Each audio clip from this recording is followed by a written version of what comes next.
চাঁপাইনবাবগঞ্জ সীমান্তে সংঘর্ষ, বিএসএফের গুলি, বাংলাদেশিকে তুলে নেওয়ার চেষ্টা। চাঁপাইনবাবগঞ্জের কিরণগঞ্জ সীমান্তে ভারতীয় ও বাংলাদেশিদের মধ্যে সংঘর্ষের ঘটনা ঘটেছে। শনিবার বেলা 11টার দিকে এই ঘটনা ঘটে। এ ঘটনায় সীমান্তের উভয় পাশে অতিরিক্ত বিজিবি ও বিএসএফ মোতায়েন করা হয়েছে। স্থানীয়রা জানান, ভারতীয় সীমান্তের কাঁটাতারের বেড়ার পাশে গাছ কাটতে গেলে বাংলাদেশিদের সঙ্গে বাকবিতণ্ডা হয়। এক পর্যায়ে দুপক্ষের মধ্যে সংঘর্ষ বাধে।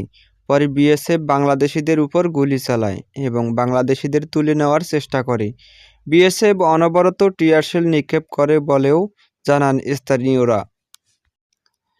এ সময় ভারতীয় নাগরিকদের হামলায় অন্তত ৩ জন বাংলাদেশি আহত হওয়ার খবর পাওয়া গেছে। পরে তাদের প্রতিরোধে বিজিবি এবং বাংলাদেশিরা একসঙ্গে তাদের মোকাবিলা করার চেষ্টা করে। স্থানীয় বিনোদপুর ইউনিয়ন পরিষদের ইউপি সদস্য মোহাম্মদ বাদশা বলেন, বিএসএফের সদস্যরা অবৈধভাবে বাংলাদেশে ঢুকে আমাদের এলাকার আম গাছের ডালপালা কেটে দিয়েছে। পরে বিজিবি ও স্থানীয়দের মুখোমুখিতে তারা ডালপালা ফেলে চলে গেছে। সীমান্ত এলাকায় উত্তেজনা বিরাজ করছে। এতে ৩ বাংলাদেশি আহত হয়েছেন।